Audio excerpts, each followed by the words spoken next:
Welcome back to the Deep Dive, where we take your source material and turn it into the essential knowledge you need to navigate the world. Today, we are peering through the bowler hat and behind the green apple of René Magritte, the 20th century's most precise and deeply confounding visual philosopher. Confounding is absolutely the right word.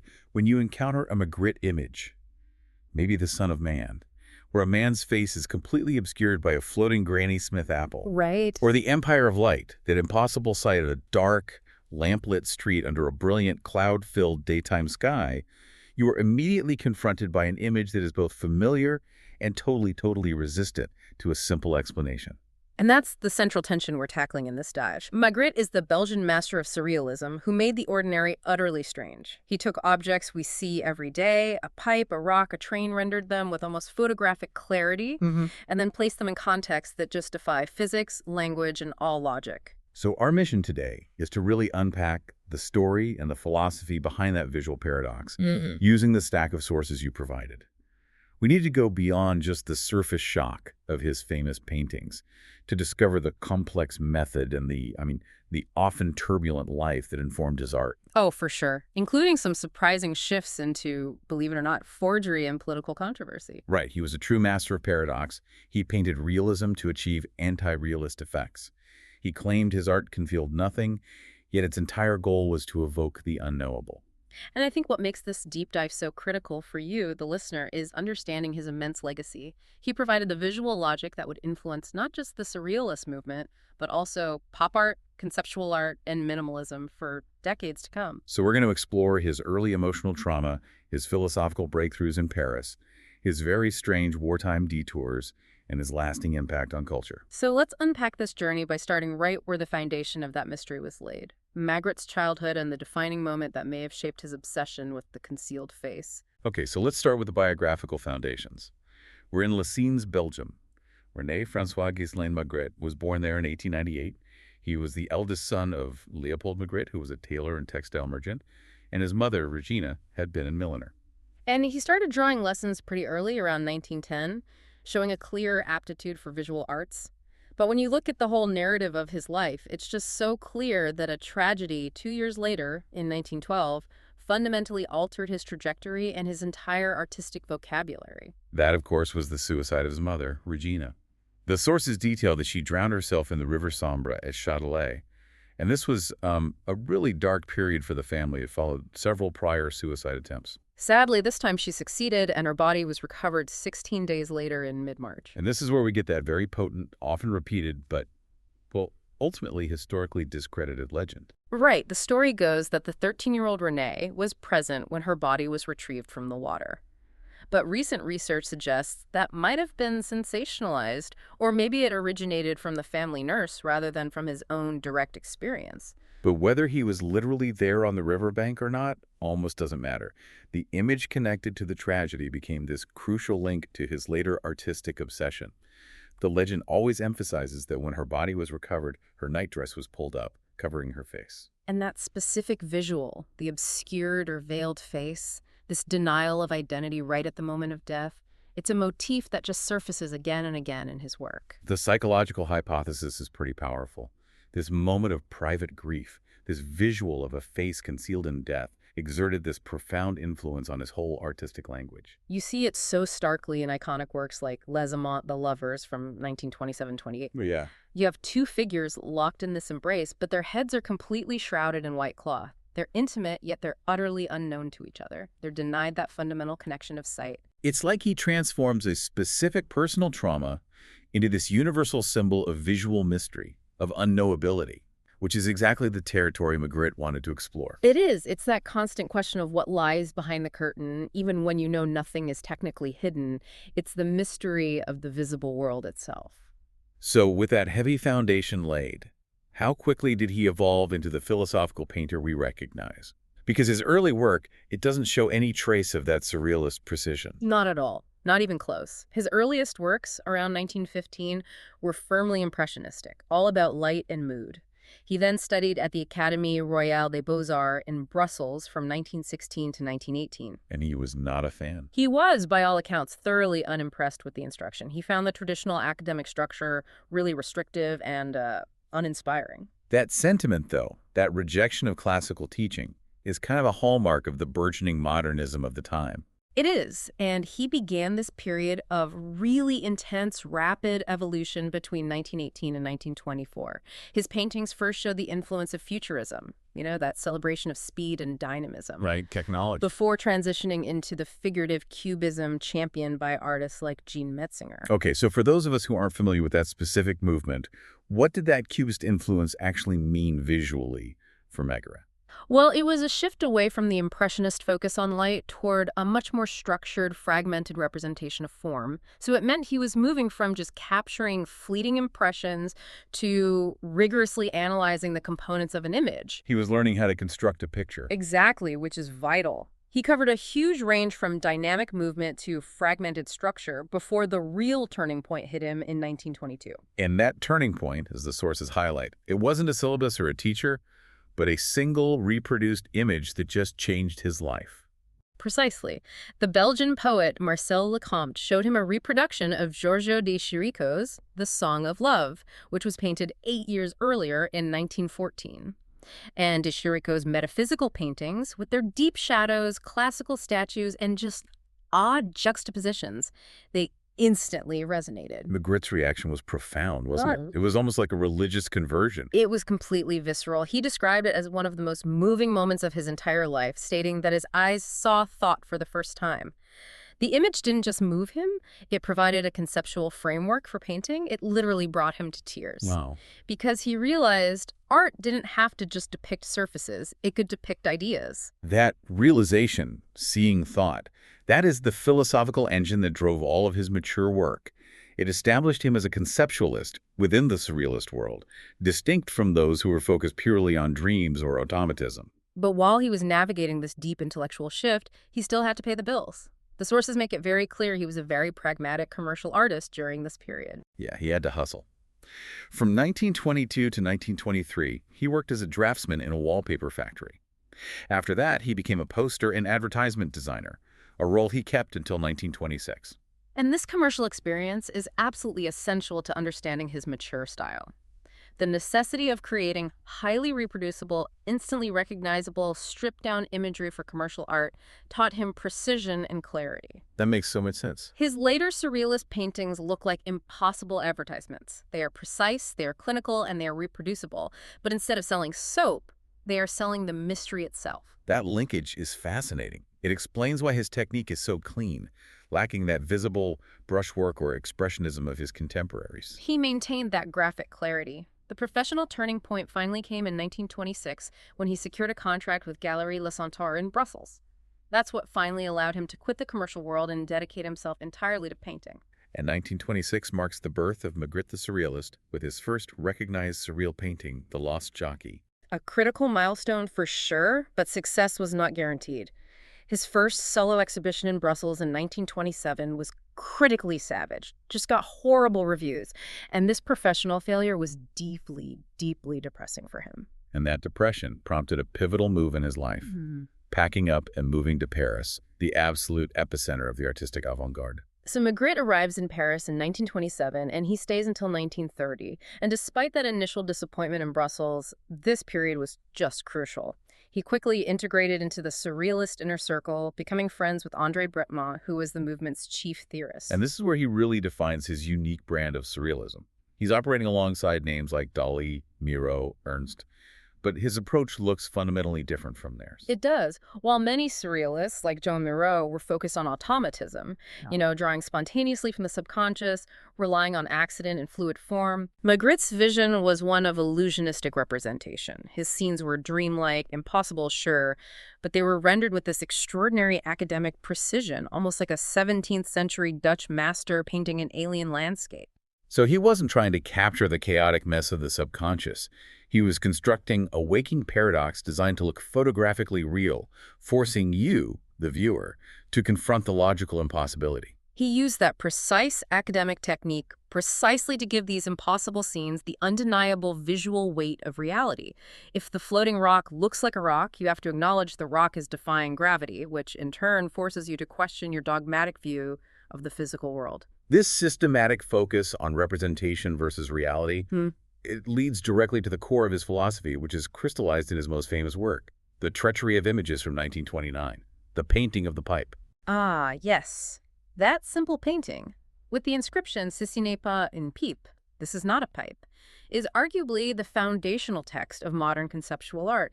It is a complete confrontation with the viewer about the nature of language, representation, and the objects they refer to. Okay, let's unpack this central contradiction. Visually, it is a pipe, but the text denies it. How do we reconcile that? Magritte's explanation is just brilliantly literal and philosophical. The painting is merely an image of a pipe. It is a two-dimensional rendering in oil paint. Right. You cannot take the physical canvas, fill the image with tobacco, and smoke it. Therefore, the statement is a literal, undeniable truth about the limitations of art. The representation is not and can never be the object itself. So he forces us to confront the boundary between the thing itself and its visual signifier. It's an epistemological challenge, a question about how we know and name the world. And this wasn't just some visual gag for him. This concern with the dynamic interplay between words and images was absolutely central to his intellectual work during his Paris years. He actually formalized this thinking, didn't he? Absolutely. In December 1929, he published his essay Le mot et les images in the Surrealist journal, La Révolution Surrealiste. In it, he codified his systematic approach to challenging visual and linguistic conventions. He explored how words can operate as images and images can function as words. It's like when he would paint a key and then write the word bird underneath it. Exactly, forcing that deliberate misalignment between reality and language. So if the art isn't about simply showing a pipe, and it's not meant to be read as a simple symbol like a skull meaning death, Yeah. what was Magritte trying to achieve? What's the ultimate philosophical goal behind these intellectual puzzles? He was incredibly precise about what his paintings were not. He maintained he was not an artist of symbolism. He described his paintings as visible images which conceal nothing. They are exactly what they look like, drawn meticulously.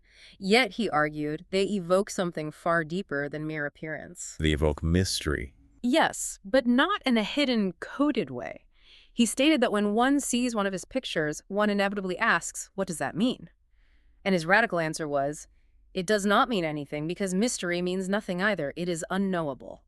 That's a critical distinction. Most art before him relied on the viewer trying to crack the code, to decode the hidden symbols. Dali's melting clock symbolized the fluidity of time in the subconscious mind. Right. But Magritte says there is no code to crack. The mystery is the meaning. Exactly. Magritte's mystery is epistemological. It's the essential, irreducible mystery of the world, what he called the essential mystery of the world, which he evoked by disrupting any dogmatic view of the physical world. His art is designed not to hide information, but to expose the strangeness inherent in objects we think we understand. And that's why the everyday objects work so well. A green apple is the most mundane object imaginable, but when it completely covers a man's face, the image becomes profoundly unsettling because it defies the basic rules of spatial context and visual hierarchy. It's a systematic assault on our expectations. The famous floating rocks, which are universally understood to be heavy and inanimate, disrupt our basic understanding of physics. His style is designed not to reassure or explain, but to perpetually question the nature of perception itself. So, despite achieving this profound philosophical breakthrough and solidifying his place in the Paris avant-garde, the financial reality of being a surrealist hit hard. It really did. The economic climate was harsh, and Galerie Le Centaure closed its doors in 1929. That ended the contract income Magritte was depending on. He'd made very little commercial impact in Paris, so he returned to Brussels in 1930 and was forced to go back to his commercial work to survive. The sources reveal that he and his brother, Paul, formed a commercial agency, but even that wasn't enough to sustain his artistic output entirely. No, he was crucially supported by patronage during these lean years. Most notably, he received a monthly stipend arranged by the playwright Claude Spike. And this kind of consistent private support was absolutely vital. It freed him to focus on fine art even as he was juggling commercial design projects. And Spake proved to be a critical patron and connector. He commissioned portraits, and his extended family soon became collectors. For example, Suzanne Spake's sister, Alice Lorge, she purchased L'Imaginoire in 1934. L'Imaginoire is a significant piece because it launched a recurring theme for him. It was the first of 11 paintings that featured his wife, Georgette Berger, whom he had married way back in 1922 in a classical nude pose.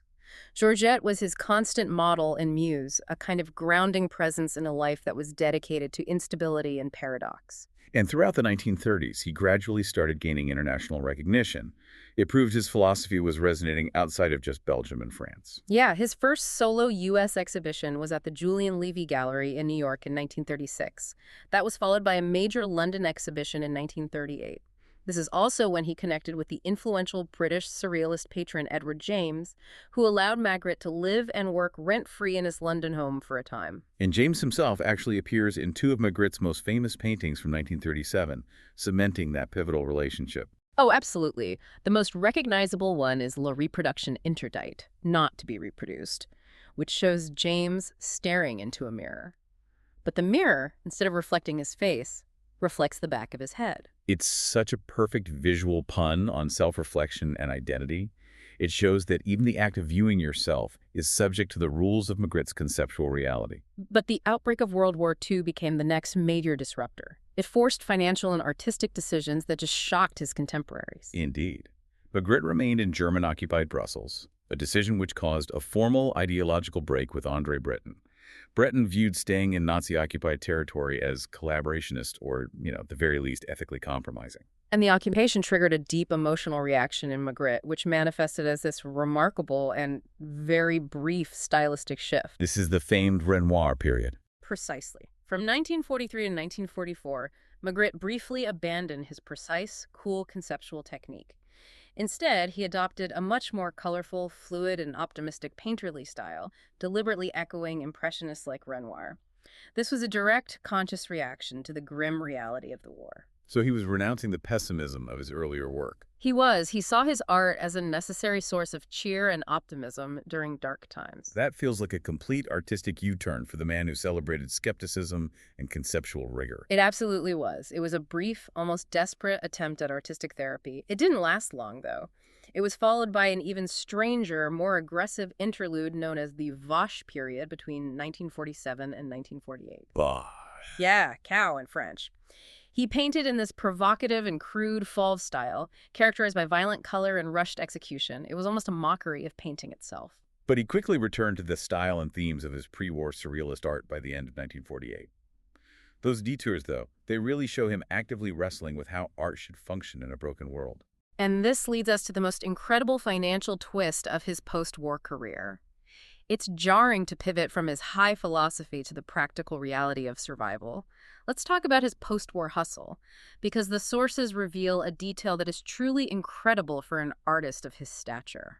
He turned to forgery. A professional forger, you're kidding. I'm not. Magritte supported himself during the lean post-war period by producing forgeries of major artists. He specialized in producing fake works by masters like Picasso, Braque, and De Chirico.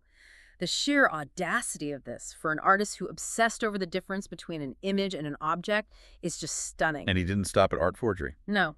He later expanded this fraudulent repertoire to include the printing of forged banknotes. It wasn't a solo venture either. He undertook this criminal activity alongside his brother, Paul, and fellow surrealist Marcel Marion, who was tasked with selling the contraband. So the man who painted "This is not a pipe" was painting "This is not a Picasso" and printing "This is not real currency." It's almost too perfect a paradox. It makes a bizarre kind of poetic sense, doesn't it? He dedicated his life to exposing the treachery of images, and then he used that mastery of representation to deceive the market. It's this intersection of high art, criminal necessity, and conceptual performance. Wow. Now, despite these questionable means of survival, Magritte was deeply committed to left-wing political ideals, periodically joining and rejoining the Communist Party throughout his life. And this political stance really informed his nuanced view on the purpose of art itself. While he was committed to the left, he was often critical of the party's functionalist cultural policy, the idea, common in many leftist ideologies, that art must serve a purely utilitarian, didactic purpose for the working class. He advocated vehemently for the autonomy of art, coining the concept he called mental luxury. He argued passionately that art must be something more than mere ideological service. He contrasted the necessity of basic survival with the necessity of intellectual stimulation, stating, "Class consciousness is as necessary as bread, but that does not mean that workers must be condemned to bread and water, and that wanting chicken and champagne would be harmful." So he was arguing against a reductionist view of humanity. Functionalist art policies viewed the worker's mind as requiring only bread and water, simple, didactic art. Precisely. Magritte's justification for his own artistic activity, creating these challenging, mind-bending, surreal pictures of floating rocks or obscured faces, was that these images represented that mental luxury. They provided something beyond mere political or social function. He was making the case that complex, beautiful, or challenging art is necessary, chicken and champagne for the mind, and denying workers that intellectual richness was reductive and insulting. And that's why his art is never preachy or overtly political, even though he had strong political convictions. His focus remained on challenging the visible world itself and questioning the dogmas, political, spiritual, and physical, that constrain our thinking. And we should probably note, too, that spiritually he maintained that commitment to skepticism. He declared himself an agnostic. Magritte's return to his precise pre-war style toward the end of the 1940s brought about the true solidification of his iconic visual vocabulary. These motifs function as tools in his philosophical workshop, systematically examining vision and illusion. One of the most common and conceptually rich motifs is the pairing of the easel and the window. We see this in works like the Human Condition series from 1933 and 1935 and the Promenades of Euclid from 1955.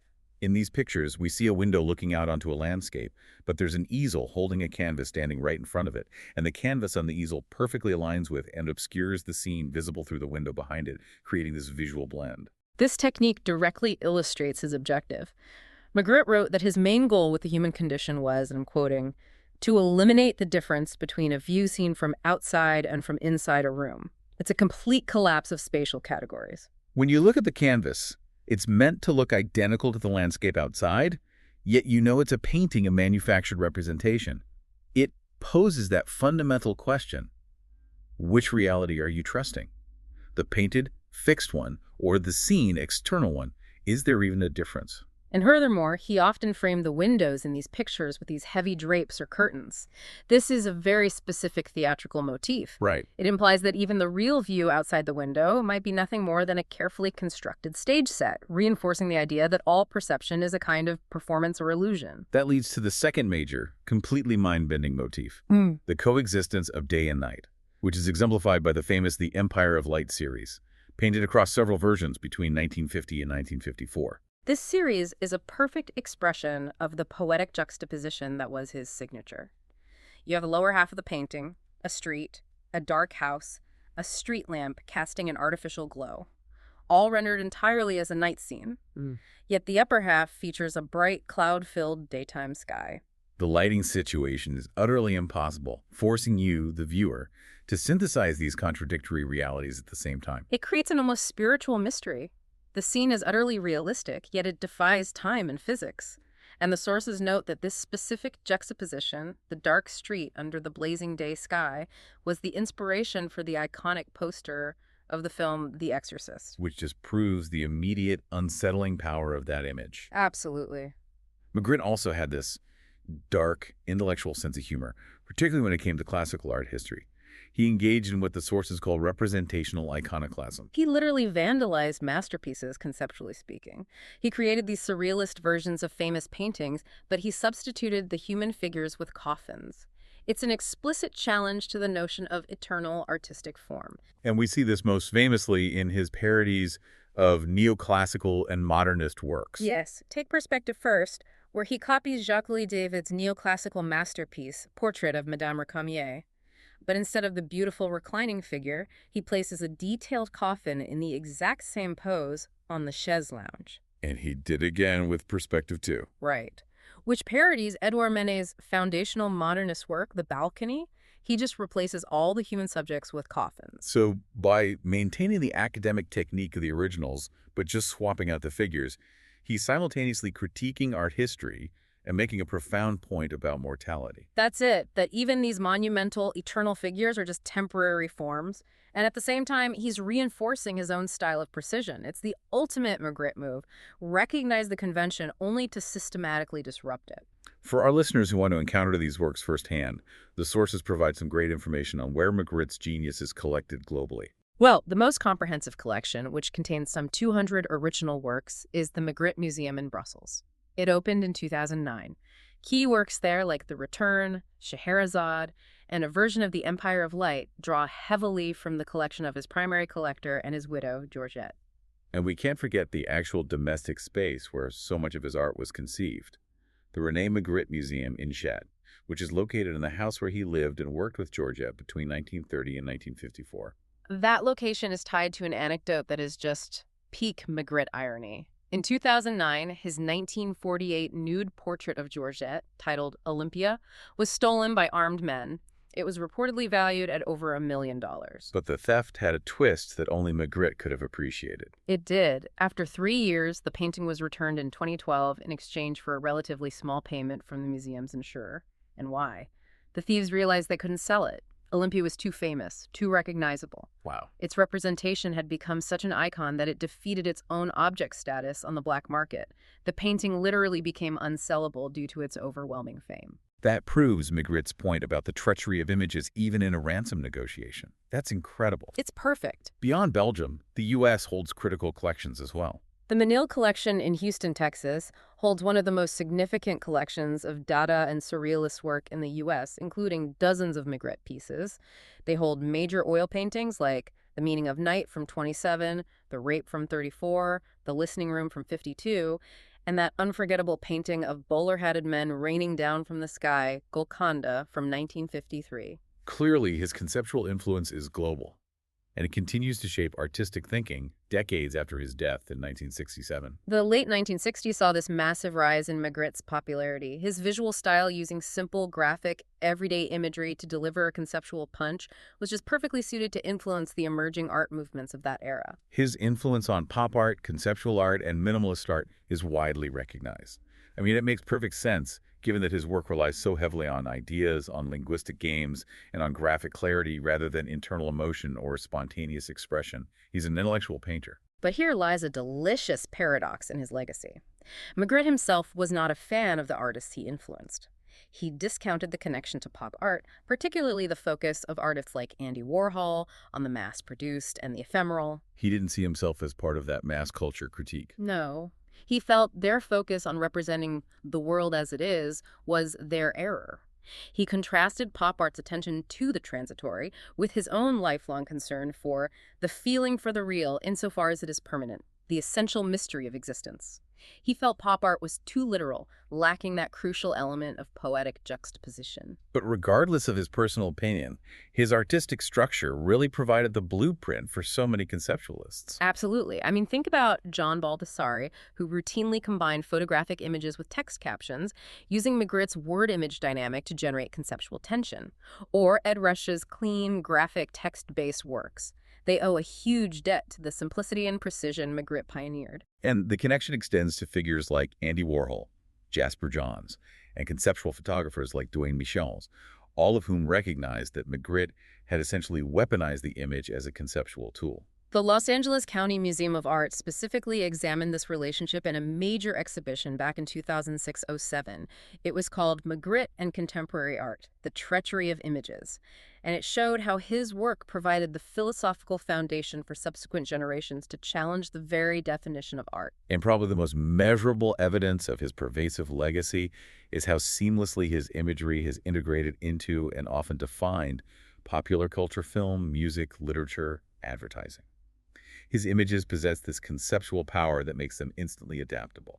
The music world especially found his work irresistible because his images are so striking and immediate. I mean, they make perfect album covers. Okay, let's run through some of those specific, iconic references from the source material. You've got the Jeff Beck Group, which used Magritte's The Listening Room, that surreal image of a massive green apple filling an entire room for their album Beckola.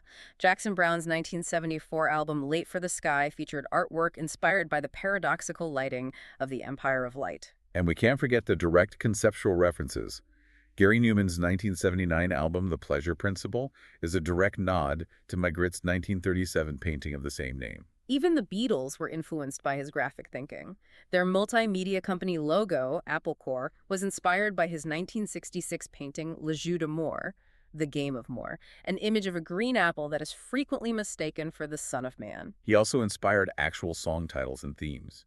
Paul Simon's 1983 song René and Georgette Magritte with their dog after the war was inspired by a photograph of the couple. Right, and John Cale also dedicated a song titled Magritte on his 2003 album Homo Sapiens. And his visual ideas were just fundamentally cinematic. They used framing, juxtaposition, impossible perspective. It's a natural fit for filmmakers looking to convey dream logic or conceptual disorientation. The sources name directors like Jean-Luc Godard, Terry Gilliam, Bernardo Bertolucci. But two specific film references really cemented his imagery in mainstream culture, both related to his most iconic paradoxical works. The first being The Exorcist. Yes. The dramatic use of light and shadow in the poster for the 1973 film The Exorcist was directly inspired by the unsettling dual lighting of Magritte's The Empire of Light series. It's a perfect visual shortcut for something uncanny and wrong.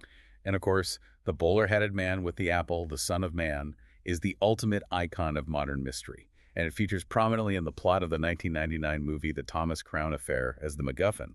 Finally, his influence extends into academia and literature, which validates him as a visual philosopher who crossed all these disciplinary boundaries. Douglas Hofstadter's famous 1979 book Gödel, Escher, Bach, which explores patterns, computation, and intelligence, uses Magritte works for many of its illustrations.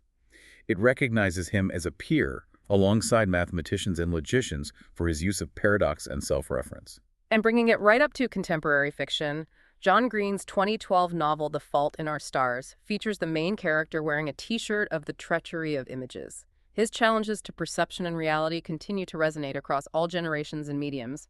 It just proves that Magritte's paradoxes truly are inescapable. So inescapable that, as a final cultural note, a location in Brussels has been playfully named Ceci n'est pas une rue. This is not a street, a testament to his enduring conceptual wit.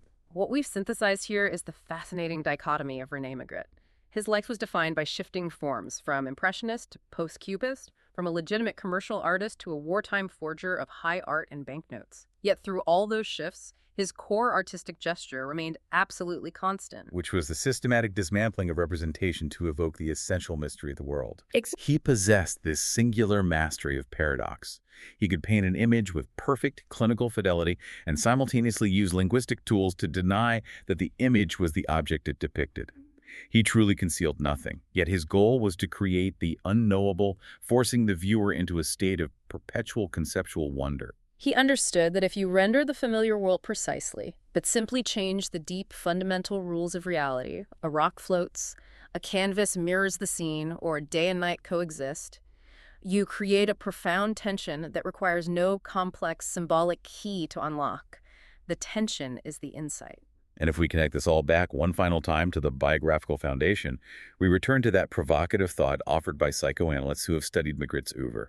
They attribute his constant systematic play with reality and illusion, the back-and-forth ambiguity so present in his canvases, the veiled faces, the impossible windows, to the lingering trauma of his mother's early death. The analysts hypothesize that his art reflects a continuous psychological exercise, a constant shifting back and forth from what he wishes mother is alive to what he knows mother is dead. It's a perpetual denial of finality expressed through visual language. It raises the crucial question for you, the listener, to consider as you encounter Magritte's work again. How much of deep personal history, of devastating biographical fact, is often concealed yet still driving the visible, unknowable mystery of the art? If the treachery of images is about the limits of visual language, perhaps his entire body of work is, at its heart, a sophisticated visual denial of the finality of human experience, something to mull over until our next deep dive.